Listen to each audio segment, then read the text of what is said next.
Welcome back to the another vlogs મિત્રો. Part 2 ની અંદર ફરી આપણું સ્વાગત છે. પાર્ટ 1 માં આપણે જોયું હતું કે ભાઈ આપણે હતા જુનાગઢ ને એની પાછળ ઉપરકોટની અંદર. તો અત્યારે હાલહાને ઉપરકોટની નીચે હવે જઈએ છીએ. નથી જવાનું એટલે નીચે? નહીં. કેમ? અભી થોડા અંધેરા હો ગયા હે. મેં અંદર હો રેન્ડી લો તારુદી મફતમાં રખને. ઉપરકોટની નીચે પગી ગયા આપણે. ધરાઈને પાણી પીવી છે. અને ધરાઈને પાણી પીએ કારણ કે ઉપરકોટ તો પાણી મળ્યું નહોતું. આ ભાઈ જો 3 ગ્લાસ પી ગયા, ચોથો ગ્લાસ પીવે છે. પાણીની કોઈ સીમા નથી અને શરીરમાં. જો ચોથો ગ્લાસ પીવે આ ભાઈ. ક્યાં ગયા હતા?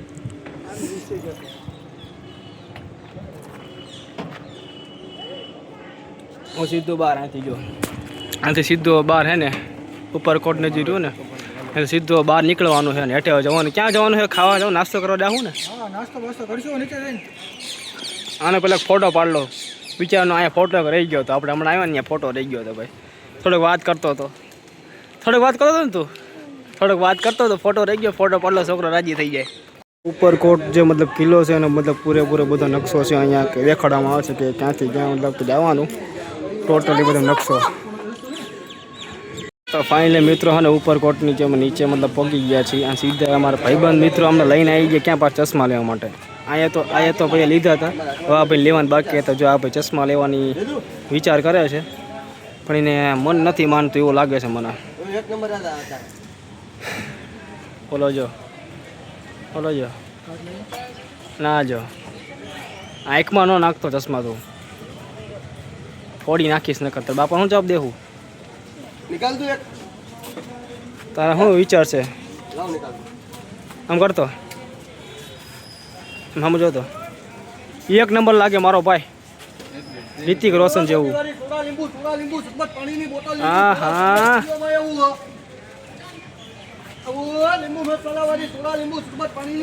10 મિનિટ માથાકૂટ કર્યા પછી જો ફાઇનલી હે ને એક ચશ્મા ગયમાં નથી અને હાલતા થઈ ગયા બે. નો ગેમાં ચશ્મા એક ને એલા ચશ્મા નો ગેમાં એક ને બોટાદમાં સસ્તું મળે એમ ને? વાહ ગાંજા વાહ. તો હા ગાઈસ ઉપરકોટથી નીચે અત્યારે ઉતર્યો તો રિક્ષાવાળા બધા હતા ઘણા બધા પણ રિક્ષાવાળા બધા તોડી નાખે ભાવ કે આવ્યા હતા ભવનાથથી અમે ઉપરકોટ 20 રૂપિયામાં પણ અત્યારે જવામાં 150 200 રૂપિયા કહે છે. એટલે અમારા બોટાદ કરતા છે રિક્ષાવાળા અહીંના બહુ અક્ષર બહુ મોંઘા છે ભાઈ. ક્યારેક આવો રિક્ષામાં તો બહુ સાવચેતી રાખવી. અજાણા હોય એવી રીતના વર્તન ન કરો તમને તોડી નાખશે રિક્ષાવાળા હકીકતમાં. એટલે અમે અત્યારે રિક્ષાને ગોતી છે 20 રૂપિયા પાછળનો ઉપર ભવનાથ લઈ જાય એટલે જોવી કેટલી વાર લાગે છે કેટલીને હજુ 6 જેવું વાગ્યું છે. રિક્ષા ગોતી છે વ્યવસ્થિત ભાવમાં લઈ જાય તો જ આવી નગર પછી હવે ઠીક છે. હા ભાઈ ક્યાંના વહીવટ કરે હે ભાઈ ના માણા. જો આને પણ ચાલુ કર્યું હમણાં, આને ચાલુ કર્યું હતું એને બંધ કર્યું તો આને ચાલુ કર્યું છે. ભવનાથ જવાનું હોય ભાઈ કારણ કે રૂમ અમારી ભવનાથ છે. જમવાનો નાસ્તો પણ હજુ બાકી બહુ ખાવાની ઈચ્છા નથી તો નાસ્તો કરી લઈ. પણ રિક્ષાવાળા કહેવાય ને બહુ મોંઘું ભાડું ઠોકે છે 200 રૂપિયા રૂટ કરે છે. વ્યવસ્થિત રિક્ષાવાળો આવ્યો તો ભાઈ રિક્ષામાં રહી નકર પછી કંઈક કરશું આડું ઓળું. હરિયા ત્યાં આવવાના હરિયા બધા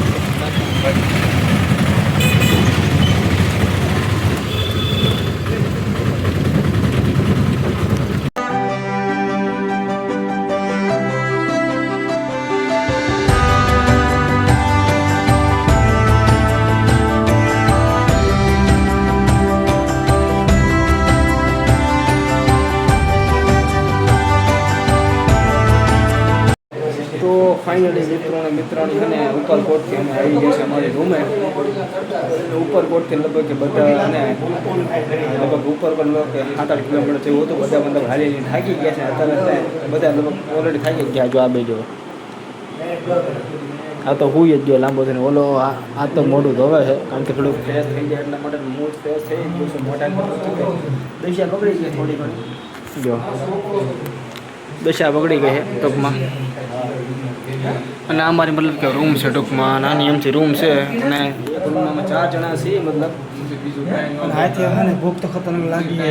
6 જેવું છું છે ને મતલબ 7 વાગે જઈએ થોડુંક નાસ્તો પાણી કરવી ફટાફટ આવીને હોઈ છે કારણ કે સવારે પાછું હે ને ગીરના ડુંગર આપણે ચરવાનો છે. શાંતિ રાખો ને ઘડીક પછી બાજ્યો નાગા થઈને ડુંગર ગિરનાર આપણે ચડવાનું છે એટલે વહેલા 4 વાગે ચડવાનું એટલે પહેલાં એમ તો હોવું પડશે.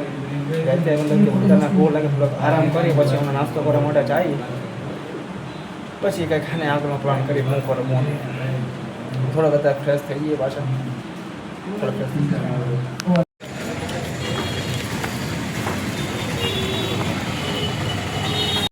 તો ભાઈ અત્યારે 7 વાગ્યા અને આવ્યા છીએ રૂમની નીચે. આપણે ભૂખ લાગી ને થોડીક ભૂખ લાગી ને પછી મંદિરે જવાનું છે તો હને પેલા પેટને શાંતિ આપી પછી હને ખાઈને પછી મનને શાંતિ આપશું. મંદિરની મહાદેવની આરતી લેવું તો પેલા નાસ્તો કરીએ ચાલો. 7 વાગ્યા અને ભવનાથ મંદિરની ઉપર જે ડુંગર જે છે એ તમે નજારો ખાલી એક વખત જુઓ. વાદળ કેમ જણા હાવ નીચા હોય ને એવું મતલબ વાતાવરણ લાગે છે. તો સવારમાં મતલબ કે 4 વાગે ગિરનાર મંદિર ચડવાનું પહેલાં એ પહેલાં હાને નાસ્તો કરવા જવાનું છે પછી હાને અંદર ભવનાથ જે મંદિર હોય ત્યાં હાને દર્શન કરવા માટે જવાનું પહેલાં નાસ્તો કરતા હોય પેલા આપણે. એટલે વાતાવરણ ખાલી એક વખત જુઓ તમે.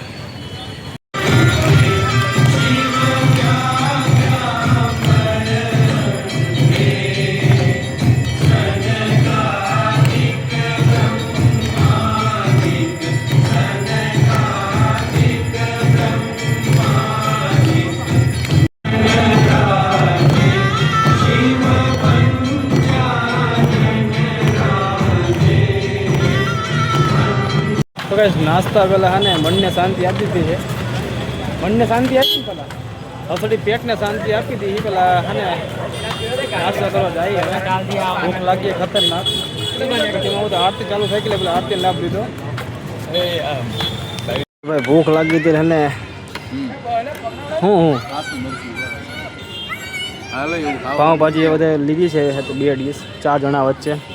ખતરનાક ભૂખ લાગી છે બધાને. હમણાં જો 2 પાઉં આવ્યા છે લબરાક દેને વહી જાય હમણાં પેલા ખાઈ લઈ ફટાફટ બધું હને પૂરું થઈ જાય. તો ફાઇનલી ગયા છે ને અમે અત્યારે નાસ્તા પાણી કરીને અત્યારે આવી ગયા છે અમારી રૂમે અને અમે હાલ છીએ ક્યાં મતલબ ખબર છે કોળી સમાજની જ્ઞાતિની વાડી છે ત્યાં અમે છીએ. એમ હકીકત કહું તો કોળી સમાજની જ્ઞાતિની વાડી હકીકત બહુ મોટી મતલબ છે ટૂંકમાં જો તમને બતાવું તમને. આ લઈને આ સામાનો વિભાગ પ્લસ આ વિભાગ અને પ્લસ કે આવડા વિભાગ મને ટોટલ મતલબ કે 1 2 3 4 5 માળની છે. બહુ મોટી વિશાળ જાતિ કોઈ સમાજની જ્ઞાતિની વાડી છે અને અહીંયા તમે ગમે ત્યાં તમે જુનાગઢ તમે આવો તમને રૂમ ન મળે તમારે અહીંયા આવતું રહેવું. તમને વ્યવસ્થિત રૂમ તમને મળી જશે. બધી સુવિધા ગાડલા ગોડલા બાથરૂમ વગેરે બધી સુવિધા તમને મળી જાય. અને 500 રૂપિયા ડિપોઝિટ છે 24 કલાક માટે. 500 રૂપિયા તમે ભરવાના તમને 24 કલાક રહેવા માટે તમે બધી સુવિધા તમે આપે છે. કઈ જ્ઞાતિની વાડી? કોળી સમાજની જ્ઞાતિની વાડી છે ભાઈ. અમે હાલ અત્યારે અહીંયા છીએ રોકાણા છીએ. બપોરે 2 વાગે આવ્યા હતા. કાલના 2 વાગ્યા સુધી અમે રોકાણા છીએ. અને ભાઈ કહેવાનો મિનિંગ એમ છે કે ભાઈ અત્યારે છે ને 10 વાગે 9:30 જેવું થયું છે ને અમારે હોઈ જવાનું જલ્દી હોઈ જવાનું છે. અને કાલ સવારમાં પહેલાં 4 વાગે જાગીને અમારે છે ને ગિરનાર પર્વત ચડવાનો છે ભાઈ. ગિરનાર પર્વત અમારે ચડવાનો છે તો અને વહેલા પૂઈ જવું વહેલા વધારે સારું જેથી કરીને અમે વહેલા 4 વાગે છે ને ગિરનાર પર્વત ચડી ગઈ. તો અત્યારે મતલબ 10 વાગ્યાને અમે જાવી છે બધા બહાર થોડુંક સાબુ શેમ્પુ બધું વગેરે લેવા માટે. કારણ કે પેલા 4 વાગે 400 લેવા માટે કંઈક વસ્તુ બધી જોઈને તો સાબુ લેવા માટે જાવી છે ને આવી રીતે બધા ભૂલ જાશું. પછી છે ને ફાર્મ જાગીને બધા જાશું ગિરનાર પર્વત ચડવા માટે. તો મળીએ કાલે ગિરનાર પર્વતના બ્લોગમાં. પાર્ટ 2 ને અહીંયા પૂરો કરશું. બાકી મળશું કાલે બીજા એક મસ્ત મજાના મિની બ્લોગમાં. ન હોય તો ખાસ કરીને આ બ્લોગને સબસ્ક્રાઈબ કરી નાખજો, લાઈક કરી નાખજો. બાકી મળશું કાલે નવા એક ગિરનારના મિની બ્લોગમાં, જૂનાગઢના મિની બ્લોગ સોરી લોંગ બ્લોગમાં. યાર કલોડે ભૂલાઈ જાય યાર. તો સબસ્ક્રાઈબ કરવાનું ભૂલતા નહીં. ડાબી કહી દે તો સબસ્ક્રાઈબ કરવાનું, લાઈક કરો, ફોલો કરો અને સબસ્ક્રાઈબ કરો અને અમારી ચેનલને આગળ વધારો. ભાઈ કાલે મળશું કે જૂનાગઢના ગિરનારના મિની શોર્ટ લોંગ બ્લોગમાં. ઓકે ને? કાલે મળશું ગિરનારના 9,999 વાળા પગથિયાના એક લોંગ બ્લોગમાં. મળીએ ચલો કાલે.